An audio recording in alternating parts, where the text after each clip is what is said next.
पिछली वाली क्लास बीच में रुक गई थी, तो आगे यहाँ से कंटिन्यू करते हैं। देखो, थर्मोडायनेमिक्स कहता है कि अगर कोई क्रिस्टल को 0 केल्विन पे रखा जाए तो वो क्रिस्टल कैसा होता है, 100% परफेक्ट होता है। अब भैया तुम और मैं तो 0 केल्विन पे रह नहीं रहे, इसका मतलब ज़रूर अभी फ़िलहाल हम जिस टेम्परेचर पर हैं, इस पर्टिकुलर टेम्परेचर में क्या होगा, कोई ना कोई उस पर्टिकुलर क्रिस्टल के अंदर डिफेक्ट होगा ही होगा। अब पॉइंट ऐसा होता है, क्या डिफेक्ट अच्छे होते हैं क्या हम लोगों के लिए? तो याद करो, टीवी में एक ऐड आता है सर्फ एक्सल, दाग अच्छे हैं, है ना? तो बस डिफेक्ट्स अच्छे हैं हम लोगों के लिए।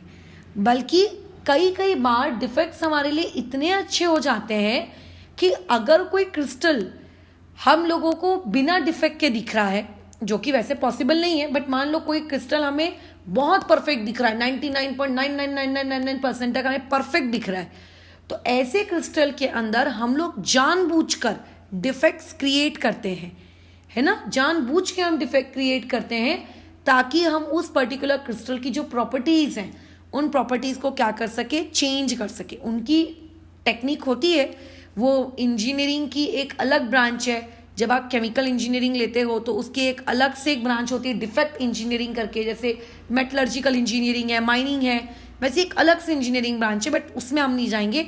डिफेक्ट्स को क्रिएट करने की टेक्निक होती है। हर क्रिस्टल के अंदर नेचुरली आपके थोड़े थोड़े अमाउंट में क्या होते हैं, डिफेक्ट्स होते हैं। अब मान लेते किसी के अंदर परफेक्शन है 99.9999999%, तो उसके अंदर डिफेक्ट क्या है, बहुत ही कम, उतना कम कि हम उसको यूजुअली इग्नोर कर देते हैं। ठीक है, उसको हम लोग यूजुअली क्या कर देते हैं, इग्नोर कर देते हैं। बट कभी कभी हमको लगता है कि काश इस पर्टिकुलर क्रिस्टल के अंदर डिफेक्ट होता, काश इसके अंदर ऐसा डिफेक्ट होता, काश उसके अंदर वैसा डिफेक्ट होता। ऐसा क्यों हमें लगता है? क्योंकि जब भी कोई भी डिफेक्ट क्रिएट होता है तो उस पर्टिकुलर डिफेक्ट के क्रिएट होने की वजह से एक बात याद रखना, उस पर्टिकुलर सॉलिड की प्रॉपर्टीज जो होती है ना, कौन कौन सी प्रॉपर्टीज? एक होती है फिजिकल प्रॉपर्टीज, ठीक है, अच्छा, एक होती है आप लोगों की केमिकल प्रॉपर्टीज, ठीक है, एक होती है मैकेनिकल प्रॉपर्टीज। मैकेनिकल प्रॉपर्टीज मतलब आप लोगों का वो पर्टिकुलर सॉलिड कितना क्षमता तक भार झेल सकता है। जैसे कि अगर मैं तुमसे कहूंगी स्टील ज़्यादा ताकतवर है कि लोहा ज़्यादा ताकतवर है, कौन ज़्यादा लोड सहन कर सकता है? घर किसका बनता है? लोहे का बनाते हैं ना हम लोग, स्टील का थोड़ी ना बनाते हैं। फिर अगर कोई तुमसे ये पूछेगा electronic properties, EP, electronic properties मतलब कौन इलेक्ट्रिसिटी कंडक्ट कर सकता है, कौन इलेक्ट्रिसिटी कंडक्ट नहीं कर सकता, या फिर किसकी इलेक्ट्रिसिटी ज़्यादा बेहतरीन तरीके से कंडक्ट हो रही है। तो बेसिकली जब भी हम किसी भी सॉलिड में डिफेक्ट्स क्रिएट करते हैं तो ये डिफेक्ट्स की वजह से बेसिकली होता क्या है, आप लोगों की ये प्रॉपर्टीज में आप लोगों को क्या देखने को मिलता है, चेंज देखने को मिलता है। हो सकता है कभी कभी ये चेंज हम लोगों के लिए गलत हो। अब जैसे मान लेते हैं मोबाइल फोन्स हैं, अभी करंटली तुम सभी लोग मोबाइल फोन से ही पढ़ रहे हो। अब 2 प्रकार के स्टूडेंट्स पाए जाते हैं, जो एक इस मोबाइल फोन का बहुत सदुपयोग करेंगे, है ना, अपनी पढ़ाई के स्तर को बहुत इंक्रीज कर लेंगे। क्यों? क्योंकि उनका स्कूल जाने का टाइम, ट्यूशन जाने का टाइम, एक्सेट्रा बच रहा है, घर में बैठना है, अपने कंफर्ट जोन में रहना है ना, किसी और के साथ, थर्ड पर्सन के साथ बाहर इंटरैक्ट नहीं करना है, कोई चिक नहीं, कोई झिक नहीं, तो वो लोग इस फोन को बहुत ही बेहतरीन तरीके से इस्तेमाल करेंगे। तो हम क्या कहेंगे, उन स्टूडेंट्स के लिए फोन एक अवतार के जैसा है, एकदम बून। अच्छा, अब लेकिन मान लेते हैं दूसरे कैटेगरी के क्या होंगे, जो अपने पेरेंट्स को बेवकूफ़ बना के उसमें चैटिंग कर रहे होंगे, बराबर। पॉइंट नंबर 2, मूवीज़ देख रहे होंगे। पॉइंट नंबर 3, गेमिंग, ये आजकल का नया शौक है, ये कर रहे होंगे पढ़ाई के नाम पर। तो ऐसे स्टूडेंट्स के लिए यही सेम मोबाइल फ़ोन क्या है, एक श्राप है, सिन है, राइट। तो इनडायरेक्टली आप उस पर्टिकुलर मोबाइल फ़ोन को यूज़ कैसे करते हो वो पर्सन टू पर्सन वेरी कर रहा है। कुछ लोगों के लिए बहुत अच्छा है, कुछ लोगों के लिए या उनके पेरेंट्स के नज़र से कुछ बच्चों के लिए बहुत बेकार है। तो सिमिलरली जब किसी भी सॉलिड में डिफेक्ट क्रिएट होता है, डिफेक्ट के क्रिएट होने की वजह से प्रॉपर्टीज में आपको क्या देखने को मिलते हैं, वेरिएशन देखने को मिलते हैं। जब प्रॉपर्टीज में आपको ये वेरिएशन देखने को मिलते हैं तो ये जो वेरिएशन क्रिएट होता है ना, ये वेरिएशन की वजह से जो भी प्रॉपर्टीज के अंदर वेरिएशन क्रिएट होता है, ये वेरिएशन या तो हम लोगों के लिए गुड चेंज होता है, या तो हो सकता है उस पर्टिकुलर सॉलिड के लिए क्या हो, ये बैड चेंज हो। अच्छा नहीं हुआ यार, सॉलिड के अंदर वेरिएशन क्रिएट हो गया, अच्छा नहीं हुआ, इससे बल्कि नुकसान हो गया। क्या हो गया बोलो, इससे बल्कि क्या हो गया, नुकसान हो गया। समझ लो, नुकसान हो गया। तो हो सकता है कुछ केसेस में फायदा भी हो जाए, हो सकता है कुछ केसेस में आप लोगों को नुकसान भी हो जाए। तो पहले तो हम लोगों को ये समझना है कि डिफेक्ट्स होते कितने प्रकार के है ना। अभी हमको ये तो पता चल गया कि डिफेक्ट्स होते क्या हैं। अब हमको ये सीखना है कि डिफेक्ट्स बेसिकली कितने टाइप के होते हैं, ठीक है, कितने टाइप के होते हैं, ताकि जब भी हम किसी भी सॉलिड को हायर स्टैंडर्ड में देखें, ठीक है, हायर स्टैंडर्ड में देखें, बराबर हायर स्टैंडर्ड में देखें, तो हायर स्टैंडर्ड में यानी कि 12th से भी आगे जब आप इंजीनियरिंग में लेट्स से अगर केमिस्ट्री पढ़ते हो, तो उस जगह पे जब आप डिफेक्ट्स को पढ़ो, आप जब देखो कि इस सॉलिड के अंदर में ऐसा दिख रहा है ये सॉलिड, तो आपको पता होना चाहिए कि आप लोगों का डिफेक्ट कैसा है और कौन सा है। क्योंकि जब आपको ये पता रहेगा है ना कि वो डिफेक्ट आप लोगों का कौन सा है, कैसा है, बराबर, तो आप क्या कर पाओगे, उस पर्टिकुलर सॉलिड्स की मुझे क्या बता पाओगे, प्रॉपर्टीज बता पाओगे।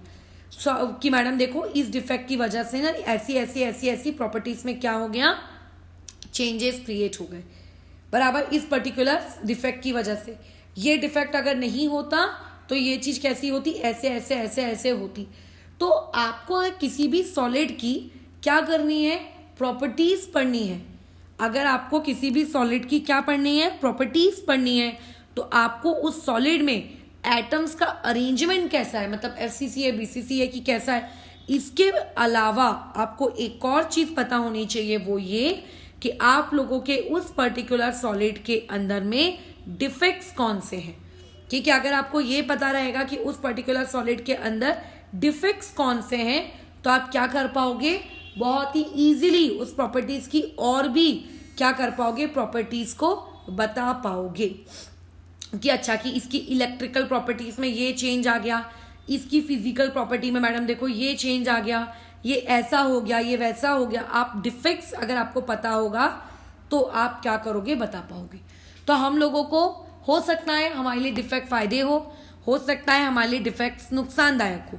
कब वो फायदेमंद रहेगा, कब वो नुकसानदायक होगा, वो सब नहीं पढ़ना है हमको।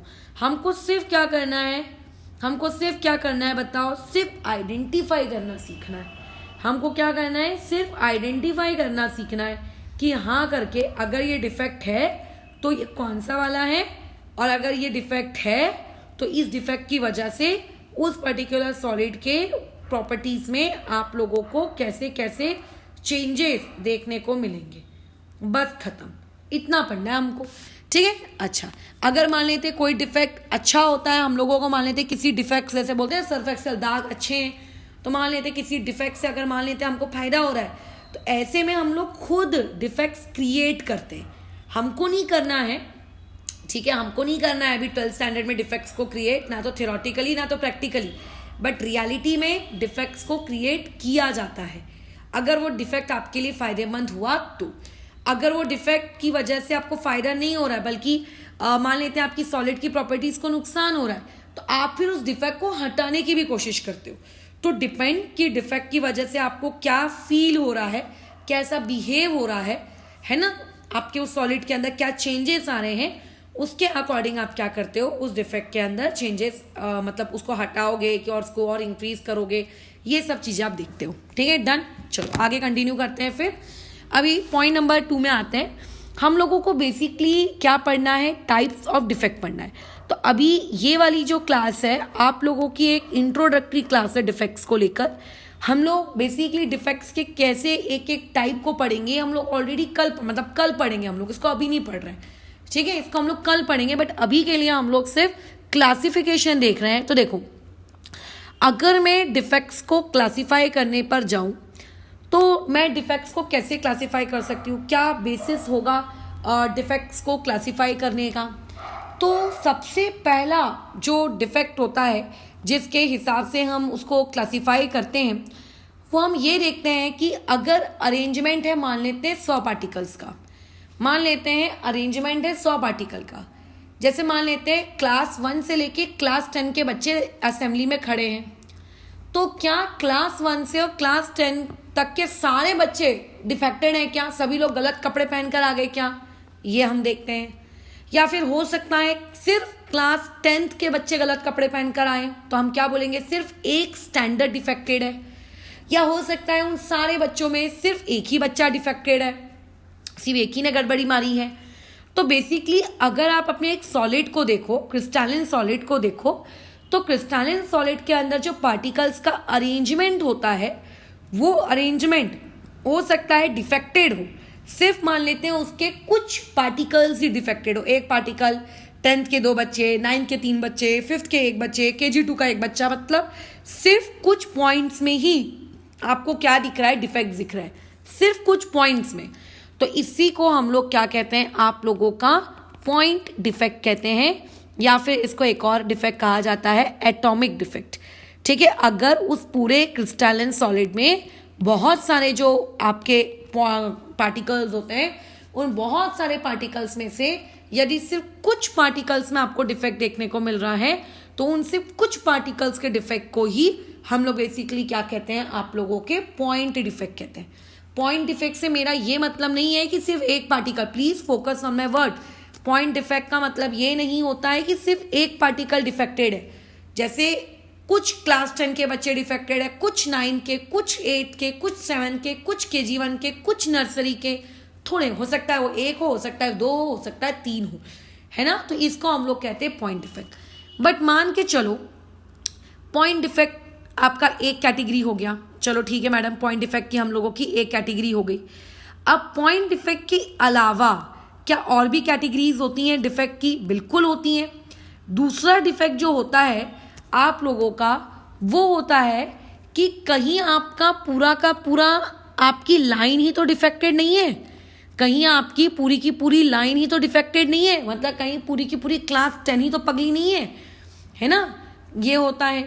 अच्छा, लाइन के अलावा फिर एक और तीसरा क्लासिफिकेशन होता है, कहीं पूरे का पूरा 10th वाला सेक्शन ही तो पगला नहीं है, मतलब 10th A, 10th B, 10th C, पूरा का पूरा 10th सेक्शन बराबर। प्लेनर डिफेक्ट होता है कि कहीं पूरा का पूरा एक प्लेन ही डिफेक्टेड तो नहीं है। फिर एक होता है कि कहीं पूरी की पूरी स्कूल ही तो डिफेक्टेड नहीं है, स्कूल के बच्चे, तो उसे हम लोग कहते हैं वॉल्यूम डिफेक्ट।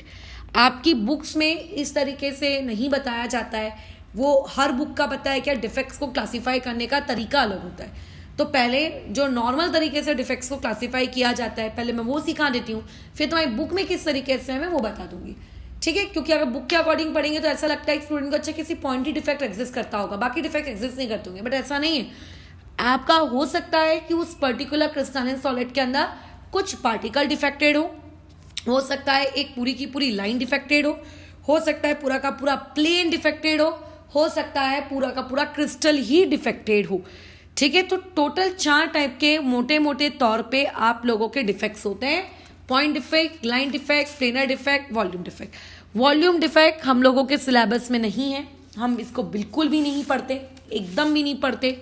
प्लेनर डिफेक्ट ये भी हमारे सिलेबस में नहीं है, हम इसको भी नहीं पढ़ते। लाइन डिफेक्ट ये भी हमारे सिलेबस में नहीं है, हम इसको भी नहीं पढ़ते हैं, ठीक है? इसको भी हम नहीं पढ़ते। हम लोग सिर्फ एक ही टाइप के डिफेक्ट को पढ़ते हैं, बोलो वो कौन होता है?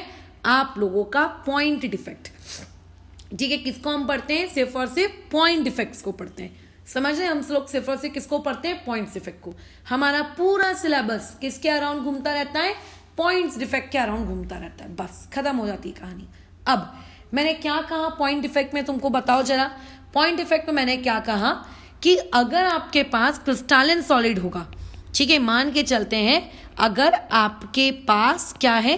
क्रिस्टलिन सॉलिड है, तो उस क्रिस्टलिन सॉलिड में अगर आपके पास क्रिस्टलिन सॉलिड है और उस क्रिस्टलिन सॉलिड में कुछ आपके क्या है? पॉइंट्स गायब हैं, कुछ पॉइंट्स आप लोगों के क्या है? गायब हैं, बराबर। मैं ये नहीं कह रही हूं 1 पॉइंट गायब है, मैं ये भी नहीं कह रही हूं 2 पॉइंट गायब है, मुझे नहीं पता, एक भी हो सकता है, एक से ज्यादा भी हो सकते हैं, है ना? कुछ पॉइंट्स गायब हैं। गायब मतलब अपनी प्लेस पे उनको होना चाहिए था बट वो नहीं है। फॉर एग्जाम्पल स्कूल की असेंबली चल रही है, असेंबली में वो लड़का या लड़की होने चाहिए थे बट वो नहीं है, वो अपने क्लास में बैठे हुए हैं, बराबर। ऐसे में उसको हम क्या कहते हैं कि वो गायब है अपनी सीट से, तो उसे हम कहेंगे कि ये भी क्या है, एक प्रकार का पॉइंट डिफेक्ट है। या ऐसा भी हो सकता है कि वो गायब है या फिर उनकी जगह पर कोई दूसरे पार्टिकल्स होते हैं, या ठीक है, या फिर उनकी जगह पर क्या होते हैं, कोई दूसरे पार्टिकल्स होते हैं, उनकी जगह पर कोई दूसरा आकर बैठ जाता है, कोई दूसरा आकर बैठ जाता है, ठीक है। इसको भी हम लोग क्या कहते हैं, आप लोगों का पॉइंट डिफेक्ट कहते हैं। सो पॉइंट डिफेक्ट का मतलब क्या होता है?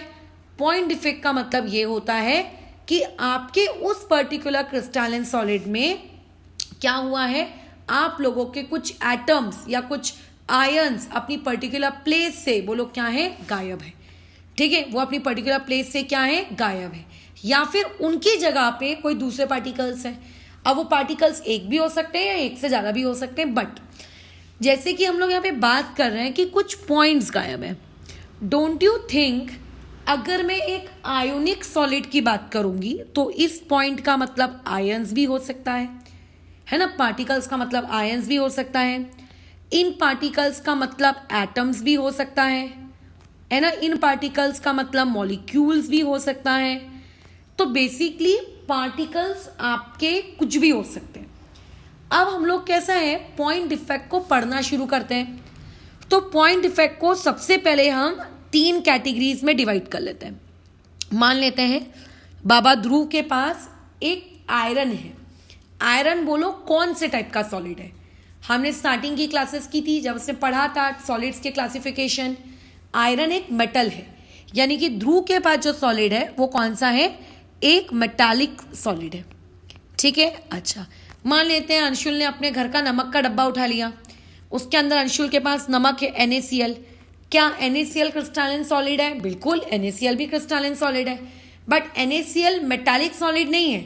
अंशुल के पास जो क्रिस्टल है वो कौन सा सॉलिड है, आयोनिक सॉलिड है, बराबर। अंशुल ने आयोनिक सॉलिड ले लिया। अच्छा, मान लेते हैं मैंने उठा लिया आइस, ठीक है। आइस मेरा क्या है, मेटालिक सॉलिड है क्या? नहीं। क्या वो आयोनिक सॉलिड है क्या? नहीं। आइस आप लोगों का कैसा है, एक कोवैलेंट सॉलिड है, ठीक है। कैसा सॉलिड है, एक कोवैलेंट सॉलिड। तो आप अभी कौन सा प्रकार का सॉलिड ले रहे हो, ठीक है, कौन से प्रकार का सॉलिड ले रहे हो। हर सॉलिड के अंदर में डिफेक्ट्स आप लोगों को कैसे मिलते हैं, अलग अलग टाइप्स के आपको क्या देखने को मिलते हैं, डिफेक्ट्स देखने को मिलते हैं। जैसे अगर कोई मुझसे ये कहेगा कि मैडम मेरे पास ना क्या है, मेटालिक सॉलिड है, मेटालिक, तो मेरे पास बताओ कौन कौन से प्रकार के डिफेक्ट्स हो सकते हैं। तो जितने भी हम लोगों के पास मेटालिक सॉलिड्स होते हैं, ठीक है, उन मेटालिक सॉलिड्स के अंदर 2 टाइप के बहुत ही फेमस डिफेक्ट्स पाए जाते हैं, जिनको हम लोग आगे की क्लासेस में पढ़ेंगे, और पूरे सिलेबस के बल्कि सबसे इंपॉर्टेंट डिफेक्ट्स हैं ये। वो होता है स्कॉटकी डिफेक्ट और एक होता है आप लोगों का फ्रैंकल डिफेक्ट, ठीक है। मैंने क्या कहा, पहले मेरे अकॉर्डिंग क्लासिफिकेशन पढ़ लो, उसके बाद मैं तुम्हारी बुक के अकॉर्डिंग भी क्लासिफिकेशन सिखा दूंगी, ठीक है। बुक में ऐसा नहीं है कि कुछ अलग होगा, मैं कुछ अलग बोल रही हूँ, बस क्लासीफाई करने का तरीका अलग हो जाएगा। जैसे NCERT अलग तरीके से क्लासीफाई कर रही हो, तुम्हारी बुक अलग तरीके से क्लासीफाई कर रही हो सकता है किसी दूसरे स्टेट की बुक अलग तरीके से क्लासीफाई कर रही हो। तो इसीलिए एक मोटा मोटी तौर पर अपन रफ आइडिया ले लेते हैं कि हमको क्या क्या पढ़ना है। फिर बात आ जाती है आयोनिक सॉलिड की। तो जो आपके आयोनिक सॉलिड होते हैं, अच्छा, उन आयोनिक सॉलिड के अंदर में भी आपको क्या देखने को मिलते हैं, स्कॉटकी और पॉइंट डिफेक्ट वहां पे भी आपको देखने को मिलते हैं। मतलब स्कॉटकी और कौन सा डिफेक्ट देखने को मिलता है, फ्रैंकल डिफेक्ट देखने को मिलता है। फिर बात आती है आप लोगों के कोवैलेंट सॉलिड की। तो क्या मैडम कोवैलेंट सॉलिड में भी स्कॉटकी और फ्रैंकल डिफेक्ट होते हैं क्या? नहीं। आपके जो कोवैलेंट सॉलिड्स होते हैं ना, इनके अंदर में एक बहुत ही स्पेशल टाइप के डिफेक्ट्स पाए जाते हैं, ठीक है। इनके अंदर एक बहुत ही स्पेशल टाइप के डिफेक्ट्स पाए जाते हैं, वो हम अभी आगे पढ़ते हैं, तुम्हारी बुक के अकॉर्डिंग क्लासिफिकेशन पढ़ते हैं।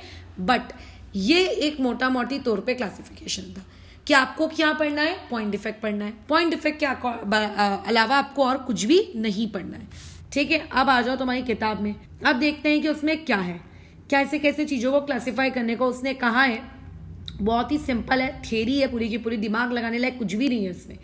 तो सबसे पहले ध्यान रखेंगे पॉइंट डिफेक्ट्स को क्लासीफाई किया गया। अब पॉइंट डिफेक्ट्स को क्लासीफाई कैसे किया जाता है, जैसे मैंने कहा ना हमें पॉइंट डिफेक्ट पढ़ना है, तो मैंने क्या कहा, मेटल में पढ़ते हैं, आयोनिक में पढ़ते हैं, कोवैलेंट में पढ़ते हैं, है ना, सब में पढ़ते हैं। बट जब भी आपको पॉइंट डिफेक्ट पढ़ने को कहा जाए, आप पॉइंट डिफेक्ट को कैसे क्लासिफाई करोगे? तो टोटल 3 तरीके होते हैं पॉइंट डिफेक्ट्स को क्लासिफाई करने के, ठीक है। आप पढ़ उसको भले ही आयोनिक में रहे हो, भले ही आप उसको मेटालिक में पढ़ रहे हो, बट पॉइंट डिफेक्ट्स को ब्रॉडली 3 टाइप्स में क्लासिफाई किया जाता है। जो पहला क्लासिफिकेशन होता है वो होता है आप लोगों का स्टोक्योमेट्रिक डिफेक्ट, ठीक है। इसको हम लोग क्या कहते हैं? Stoichiometric defect. दूसरा वाला जो होता है ये आप लोगों का कहलाता है नॉन स्टोक्योमेट्रिक डिफेक्ट, ठीक है। अच्छा, और जो आप लोगों का तीसरा वाला होता है, ये तीसरा वाला आप लोगों का क्या कहलाता है? इम्प्यूरिटी डिफेक्ट, ठीक है। यानी कि पॉइंट डिफेक्ट को हम लोग कितने पार्ट्स में क्लासिफाई करेंगे? 3 पार्ट्स में क्लासिफाई करेंगे, स्टोक्योमेट्रिक, नॉन स्टोक्योमेट्रिक, और एक कौन सा होता है आप लोगों का? Impurity defect. क्या इनके और भी फर्दर क्लासिफिकेशन होते हैं क्या? बिल्कुल, स्टोक्योमेट्रिक डिफेक्ट्स को और फर्दर क्लासिफाई किया जाता है, हम इनका और फर्दर क्लासिफिकेशन पढ़ते हैं। नॉन स्टोक्योमेट्रिक डिफेक्ट्स को भी हम लोग फर्दर क्लासिफाई करते हैं, इनका फर्दर क्लासिफिकेशन पढ़ते हैं। अब एक बार देख लेते हैं कि फर्दर क्लासिफिकेशन क्या है। अभी जो आप लोगों का स्टोक्योमेट्रिक डिफेक्ट होता है, इसको फर्दर अगेन कितने टाइप्स में क्लासिफाई किया जाता है? देखो 4, ठीक है। अच्छा, अब इसके ये 4 क्लासिफिकेशन है कौन से? सबसे पहला क्लासिफिकेशन, उसको मैंने नाम दिया वैकेंसी डिफेक्ट। क्या कहते हैं इसको? Vacancy defect. दूसरा क्लासिफिकेशन क्या होता है? Self interstitial defect. क्या होता है? Self interstitial defect. अच्छा, तीसरा वाला जो मैंने अभी अभी कहा था, बहुत इंपॉर्टेंट रहेगा आपके सिलेबस में, उसको हम लोग कहते हैं स्कॉटकी डिफेक्ट। और आखिरी वाले को हम लोग कहते हैं कौन सा डिफेक्ट? Frenkel defect. आपको इनके जब मतलब समझाए जाएंगे ना, ये मतलब उतने कठिन नहीं है, मतलब बहुत ही इजी है। बस इनके क्लासिफिकेशन को याद रखना है, ये चार्ट आपको याद रखना है, ठीक है। और इस चार्ट के हिसाब से हम लोग कल इसकी क्लासिफिकेशन सीखेंगे। अच्छा, अब आ जाते हैं हम लोग नॉन स्टोक्योमेट्रिक डिफेक्ट्स पे। तो नॉन स्टोक्योमेट्रिक डिफेक्ट बहुत ही आसान है, बल्कि इसको मैं कल सबसे पहले यही पढ़ाऊंगी, क्योंकि इसकी 2 ही क्लासिफिकेशन है, इसकी ज़्यादा क्लासिफिकेशन है भी नहीं, और बड़ा ही आसान सा डिफेक्ट है।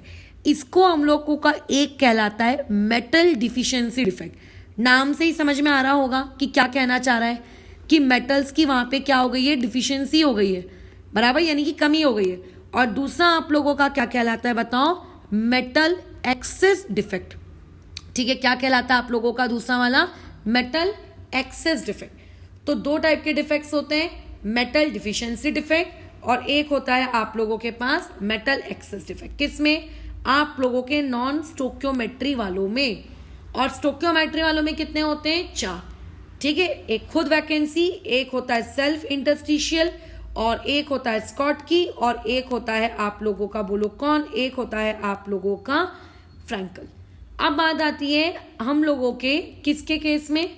आप लोगों के किसके केस में? हम लोगों के इम्प्यूरिटी डिफेक्ट के केस में। अब ये जो इम्प्यूरिटी डिफेक्ट है, इसको भी क्या फर्दर क्लासीफाई करना है क्या? बिल्कुल, इसको भी फर्दर क्लासीफाई करना है, बट इसमें भी ज़्यादा हमको टेंशन नहीं लेनी है। इसके भी सिर्फ और सिर्फ 2 ही क्लासिफिकेशन होते हैं, ठीक है। ये इस तरीके से सिर्फ 2 ही क्लासिफिकेशन होते हैं। एक को हम लोग कहते हैं सब्स्टिट्यूशनल, ठीक है, सब्स्टिट्यूशनल इम्प्यूरिटी डिफेक्ट। क्या कहलाता है? सब्स्टिट्यूशनल इम्प्यूरिटी डिफेक्ट। जैसे आपने मैथ्स में पढ़ते हो ना, सब्स्टिट्यूशन। सब्स्टिट्यूशन का मतलब क्या होता है? एक को हटा के किसी दूसरे को रख दिया, बस। और दूसरा होता है आप लोगों का यहाँ पे इंटरस्टिशियल डिफेक्ट। ध्यान देना, जो मैंने स्टार्टिंग में बताया है ये वाला सेल्फ इंटरस्टिशियल है, और यहाँ पे जो मैंने बताया है ये कौन है? आप लोगों का इंटरस्टिशियल है। दोनों में डिफरेंस है, ठीक है। तो क्या बातचीत हुई थी हम लोगों की, कि डिफेक्ट्स जो होते हैं किसी भी क्रिस्टल के अंदर होते हैं, थोड़े बहुत तो रहते ही है। अब वो डिफेक्ट्स टोटल 4 टाइप के होते हैं। किसी पर्टिकुलर कुछ पार्टिकल्स में डिफेक्ट हो सकता है उस पूरे पार्टिकल की पूरी एक इंटायर लाइन डिफेक्टेड है, हो सकता है सिर्फ प्लेन डिफेक्टेड है, या हो सकता है पूरा का पूरा वो क्रिस्टल ही डिफेक्टेड है। बट आखिरी के 3 आपको पढ़ने ही नहीं है। आपको सिर्फ और सिर्फ क्या पढ़ना है? आपको सिर्फ पॉइंट डिफेक्ट पढ़ना है, जिसको हम लोग एटॉमिक डिफेक्ट भी कहते हैं। और उस पॉइंट डिफेक्ट को हम लोग किस में पढ़ते हैं? मेटालिक में भी पढ़ते हैं, आयोनिक में भी पढ़ते हैं, और कोवैलेंट में भी पढ़ते हैं, तीनों में पढ़ते हैं। मतलब तुम्हें कहीं से भी ऐसा नहीं लगना चाहिए कि हम लोग पॉइंट डिफेक्ट को सिर्फ और सिर्फ आयोनिक सॉलिड्स के लिए पढ़ रहे हैं। तीनों के लिए पढ़ा जाता है। इवन जितने प्रकार के क्रिस्टलाइन सॉलिड्स होते हैं सबके लिए ये पढ़ा जाता है। इसके हिसाब से हमने पॉइंट डिफेक्ट को 3 कैटेगरीज में क्लासिफाई किया। एक होती है स्टोक्योमेट्रिक डिफेक्ट, ठीक है। अच्छा, दूसरी होती है नॉन स्टोक्योमेट्रिक डिफेक्ट और तीसरी होती है आपकी इम्प्यूरिटी डिफेक्ट। स्टोक्योमेट्री के और 4 क्लासिफिकेशन किए, जैसे कि एक हो गया वैकेंसी डिफेक्ट, बराबर। एक हो गया आप लोगों का कौन सा, सेल्फ इंटरस्टिशियल डिफेक्ट। एक हो गया स्कॉटकी डिफेक्ट और एक हो गया आप लोगों का फ्रैंकल डिफेक्ट। फिर हम लोगों ने कहा कि हमारे पास नॉन स्टोक्योमेट्री वाले भी होते हैं। नॉन स्टोक्योमेट्री वालों के 2 क्लासिफिकेशन हुए हैं, मेटल एक्सेस डिफेक्ट और मेटल डिफिशियंसी डिफेक्ट। मतलब एक डिफेक्ट में मेटल की क्वांटिटी ज्यादा हुई होगी और दूसरे डिफेक्ट में मेटल की क्वांटिटी कम हुई होगी। नाम से समझ में आ रहा है। और जो तीसरा क्लासिफिकेशन हमने किया वो लोग क्या था, वो इम्प्यूरिटी डिफेक्ट। इम्प्यूरिटी डिफेक्ट को हमने अगेन 2 नाम दिए, सब्सटीट्यूशनल डिफेक्ट और एक क्या नाम दिया, इंटरस्टिशियल डिफेक्ट। ऐसा महाराष्ट्र स्टेट बोर्ड की बुक ने क्लासिफिकेशन किया है। बट अगर इस चीज को लेट से कुछ लोग अगर मान लेते हैं, एनसीईआरटी को रीड करने में बहुत बिलीव रखते हैं कि हाँ करके हम लोगों की एनसीईआरटी जो है उसके अकॉर्डिंग, क्योंकि बहुत सारे एंट्रेंस एग्जाम का सिलेबस होता है तो हमको रीड करनी है, ऐसा मान लेते हैं किसी का है। तो मैं बता दूं एनसीईआरटी में इस सेल्फ इंटरस्टिशियल डिफेक्ट को वो सिर्फ इंटरस्टिशियल डिफेक्ट कहता है, ठीक है। और जो आखिरी में इंप्यूरिटी डिफेक्ट होता है एनसीईआरटी में इंटरस्टिशियल डिफेक्ट उसमें है ही नहीं, उसमें सिर्फ एक ही टाइप है, वो है सब्सटीट्यूशनल। समझ रहे हो, मतलब बुक टू बुक थोड़ा बहुत आपको वेरिएशन देखने को मिलेगा। तो ये मोटा मोटी तौर पे हम लोगों के डिफेक्ट्स के बारे में था। आपको ये ट्री डायग्राम बहुत ही थरोली याद होना चाहिए। तो मान लेते कोई सीबीएसई बोर्ड एग्जाम्स दे रहा है लेट से, तो वो यहाँ पे बस सेल्फ हटा देगा, तो ये डिफेक्ट क्या बन जाएगा, इंटरस्टिशियल डिफेक्ट। और इम्प्योरिटी में से क्या कर देगा, इंटरस्टिशियल हटा देगा। तो यही सेम आंसर फिर किसके अकॉर्डिंग बन गया, आपके एनसीईआरटी के अकॉर्डिंग बन गया। बट जो लोग अपने महाराष्ट्र स्टेट बोर्ड के उन लोगों को तो यही सेम का सेम चार्ट फॉलो करना है। सो पेपर में हो सकता है ऐसा डायरेक्ट क्वेश्चन भी आ जाए, draw the tree diagram of defect, point defect. अगर मैं बोर्ड का सिलेबस मैं मान से पेपर सेट कर रही होती तो मैं यही देती, लिखना कम पड़े, दिमाग ज्यादा चलाना पड़े, इस तरीके का पेपर, ठीक है। अब जिसको आता है वो ये बना लेगा, जिसको नहीं आता है वो ना बना पाएगा। कितना आसान है। तो टोटल गिनो जरा, हमको हमारे सिलेबस में कितने टाइप के डिफेक्ट्स पढ़ने, 8 डिफेक्ट्स पढ़ने हैं। अब बात ये होती है कि डिफेक्ट्स आखिर आते क्यों हैं, मतलब कोई भी सॉलिड के अंदर डिफेक्ट्स का रीजन क्या है आने का। तो देखो डिफेक्ट्स के आने के बहुत सारे रीजंस हैं, हम सारे रीजंस में तो नहीं जा सकते है ना, लेकिन एक रीजन आप लोगों का बहुत ही ज्यादा क्या होता है, फेमस होता है। अब वो फेमस रीजन क्या है समझते हैं इस चीज को। जब भी हम क्रिस्टल्स को बनाते हैं, ठीक है, जब भी हम क्रिस्टल्स को बनाते हैं तो क्रिस्टल्स को बनाने वाली जो प्रोसेस होती है, ठीक है, क्रिस्टल्स को बनाने वाली जो प्रोसेस होती है जिसको हम लोग कहते हैं क्रिस्टलाइजेशन, ठीक है, जिसको हम लोग क्या कहते हैं, क्रिस्टलाइजेशन, बराबर। ये मैं लिख देती हूँ यहाँ पे। जब भी हम लोग क्या करते हैं, क्रिस्टल्स को प्रोड्यूस करते हैं, तो क्रिस्टल्स को जो प्रोड्यूस करने वाली प्रोसेस होती है उस प्रोसेस को कहा जाता है क्रिस्टलाइजेशन प्रोसेस। अगर फ्यूचर में तुमने 12th स्टैंडर्ड के बाद केमिस्ट्री पढ़ी लिया, तुमने केमिस्ट्री सब्जेक्ट, तो तुम लोगों को ये क्रिस्टलाइजेशन प्रोसेस प्रैक्टिकली करने को बिल्कुल मिलेगी, ठीक है। हमने भी किया है। जैसे एक इंसान को डाउट होता है कि मैडम निडल, अच्छा हमारी टीचर कहती थी कि निडल शेप के, निडल मतलब समझते हैं सुई शेप के आपको क्रिस्टल्स मिलेंगे। तो हमें लगता था यार सुई शेप के क्रिस्टल्स कैसे बन सकते हैं, क्रिस्टल या हमको बनाने पड़ेंगे सुई शेप के, ऐसा नहीं था। जैसे ही हमने उन 2 लिक्विड्स को मिक्स किया, उन दोनों लिक्विड्स के बीच में रिएक्शन हुई और एग्जैक्टली एकदम सुई के जैसे मोर पंख का कलर कैसा होता है, मोर का कलर ब्लू, उस ब्लू कलर के निडल शेप क्रिस्टल्स तैयार हो गए थे मेरी कटोरी में, बहुत सारे, एग्जैक्टली सुई के जैसे। तो वो जो प्रोसेस होती है जिसमें हम लोग क्रिस्टल्स को तैयार करते हैं, that process is known as what, आप लोगों का व्हाट, क्रिस्टलाइजेशन, ठीक है। तो जब भी ये क्रिस्टलाइजेशन होती है हमें हमेशा सजेस्ट किया जाता है कि इस क्रिस्टलाइजेशन को आप कैरी करिए। कैसे कैरी करिए, स्लोली, ज्यादा घाई मत मचाओ। घाई मतलब जल्दी जल्दी क्रिस्टल बनाने का शौक चढ़ रहा है तो मैडम हमने पट 2 लिक्विड्स को आपस में मिक्स कर दिया एक ही बार में, ऐसा नहीं होता है। ड्रॉप बाय ड्रॉप, थोड़ा थोड़ा हम मिक्स करते हैं, पेशेंस के साथ मिक्स करते हैं। क्योंकि अगर आप एक साथ कर देते हो तो आपकी प्रोसेस क्या हो जाती है, बहुत ही ज़्यादा क्विक हो जाती है। तो ऐसी क्विक की वजह से भी आप लोगों के क्या होते हैं बताओ, आप लोगों के डिफेक्ट्स क्रिएट होते हैं। बराबर है, आप लोगों के क्या होते हैं, डिफेक्ट्स क्रिएट होते हैं। तो अगर मान लेते हैं आप किसी भी पर्टिकुलर क्रिस्टलाइजेशन की प्रोसेस को बहुत ही फास्टली अकर करवा रहे हो, आप अगर किसी भी क्रिस्टलाइजेशन की प्रोसेस को क्या कर रहे हो, बहुत ही फास्टली अकर करवा रहे हो, तो भी उस पर्टिकुलर क्रिस्टल में बोलो क्या क्रिएट हो जाएगा, डिफेक्ट क्रिएट हो जाएगा। ठीक है, बराबर। तो आपको अगर परफेक्ट क्रिस्टल चाहिए तो आपको बहुत ही इनफाइनाइटली स्लोली धीरे धीरे धीरे कराना रहता है। अब उतना ज़्यादा स्लोली तो हम करवा नहीं सकते, है ना, उतना सारा तो हम धीरे धीरे स्लोली तो करवा नहीं सकते। होता क्या है कि कई बार रिएक्शन खुद ही बहुत फास्ट होती है, उसमें हमारा कोई कंट्रोल नहीं होता है। तो अगर कोई रिएक्शन बहुत ही फास्टली हो गई है तो उस फास्टली होने की वजह से आप लोगों के सॉलिड क्रिस्टल्स में बोलो क्या क्रिएट हो जाते हैं, डिफेक्ट क्रिएट हो जाते हैं।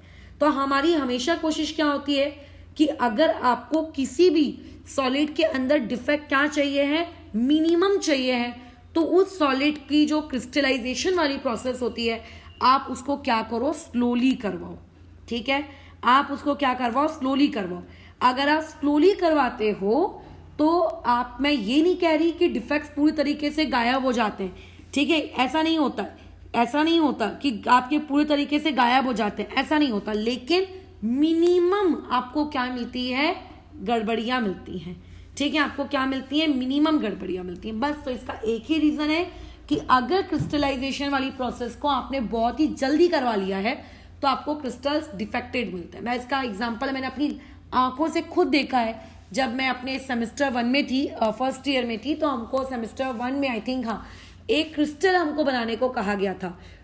किसका क्रिस्टल था मतलब मुझे याद नहीं आ रहा है, अमोनिया मिक्स किया था और ब्लू कलर का क्रिस्टल बना था निडल शेप का।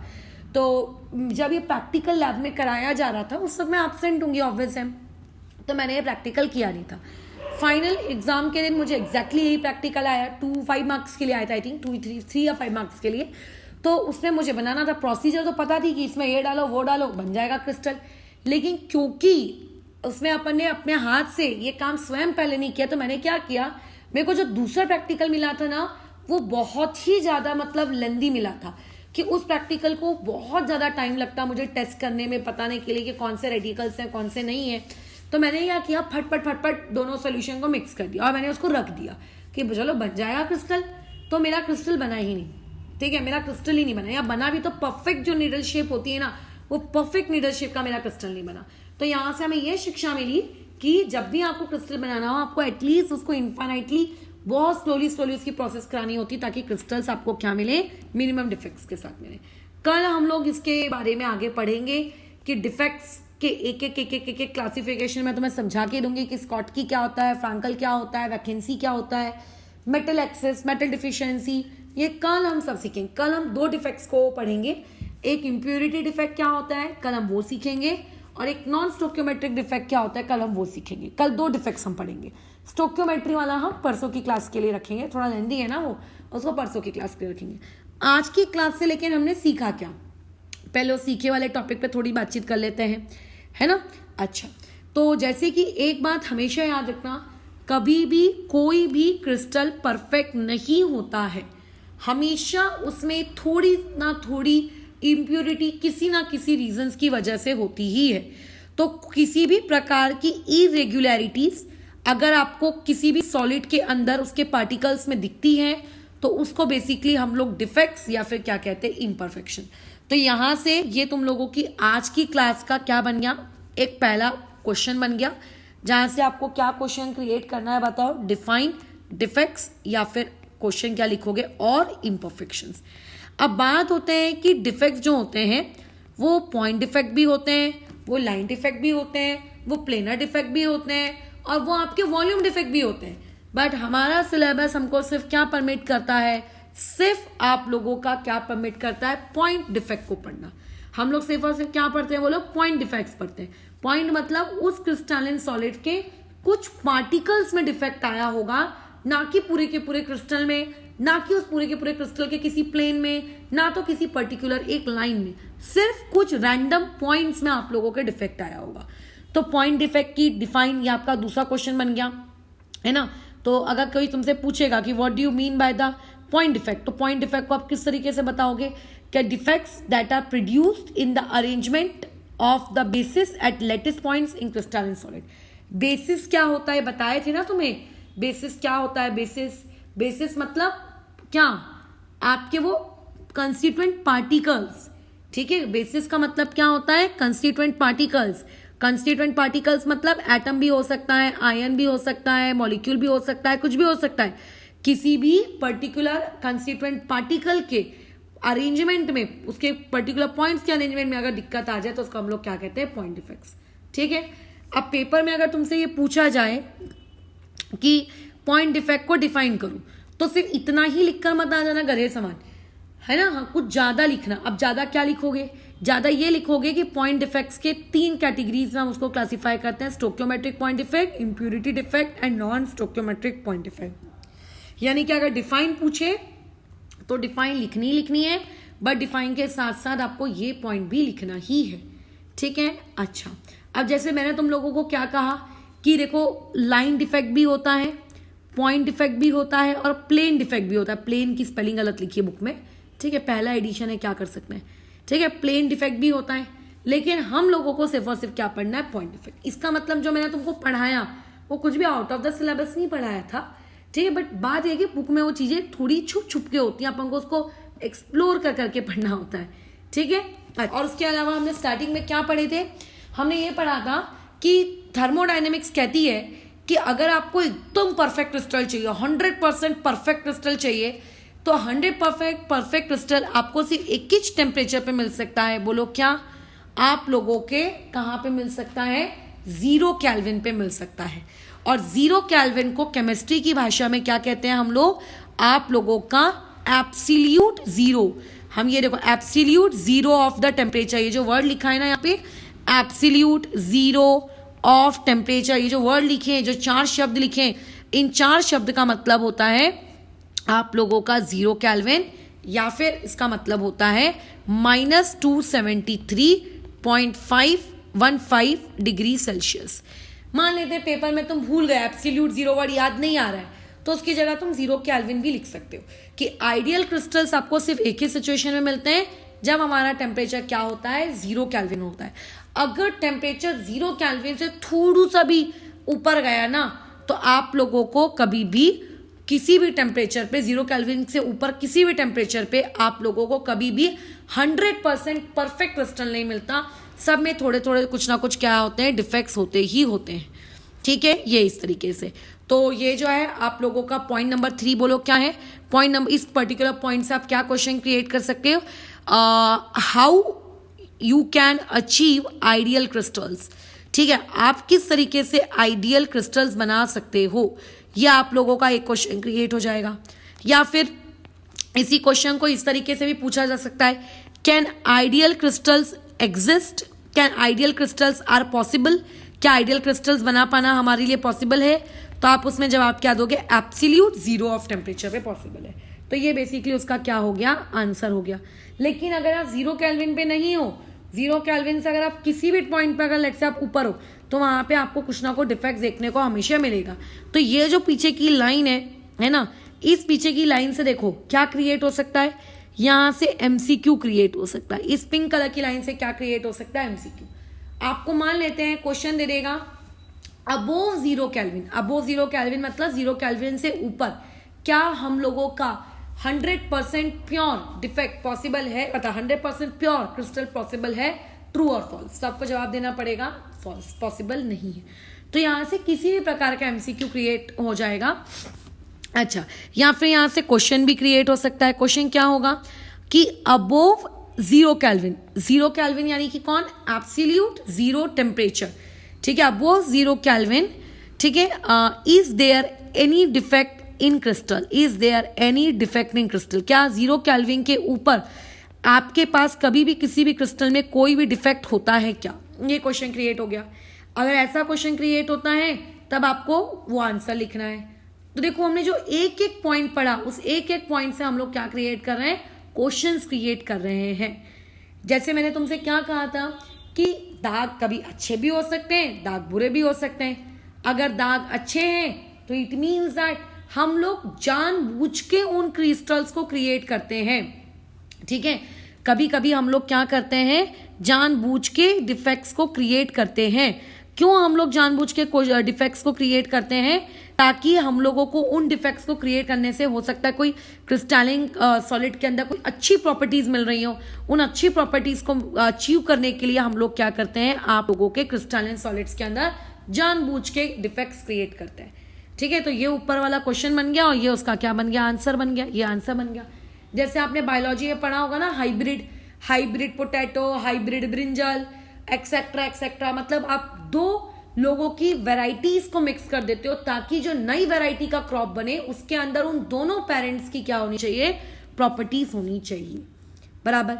अच्छा, और एक और सबसे जरूरी चीज तुमसे पूछा गया, मैंने भी आखिरी में क्या बताया कि चलो हमने ये पढ़ लिया, ठीक है, कि डिफेक्ट्स आप लोगों के हैं, हमने ये पढ़ लिया कि डिफेक्ट्स आप लोगों के कितने प्रकार के, लेकिन द पॉइंट इज डिफेक्ट बने क्यों, ठीक है, डिफेक्ट बने क्यों। तो आप लोगों को देखो क्वेश्चन ये पूछा जा सकता है, how defects in crystals are created, बताओ डिफेक्ट्स क्रिस्टल्स में किस तरीके से क्रिएट होते हैं, and how they can be minimised, बराबर, और आप उनको किस तरीके से क्या कर सकते हो, कम कर सकते हो। तो अभी मैंने तुमको क्या भाषा बोली थी, मैंने तुमको ये भाषा कही थी कि डिफेक्ट्स आप लोगों की जो प्रोसेस होती है ना, क्रिस्टलाइजेशन प्रोसेस, उस क्रिस्टलाइजेशन प्रोसेस के दौरान क्या होते हैं, क्रिएट होते हैं, बराबर। और जब उस पर्टिकुलर प्रोसेस के दौरान क्रिएट होते हैं तो उस पर्टिकुलर चीज को हम लोग क्या कहते हैं, आप लोगों के क्या कहते हैं, डिफेक्ट्स कहते हैं। अगर ये क्रिस्टलाइजेशन प्रोसेस को बहुत ही स्पीड में करवा लिया गया तो, अगर नहीं, अगर आप इसको स्लोली करा रहे हो तो कभी भी आपके डिफेक्ट ज्यादा क्वांटिटी में क्रिएट नहीं होंगे, बस खत्म। तो यही आपकी कहानी है।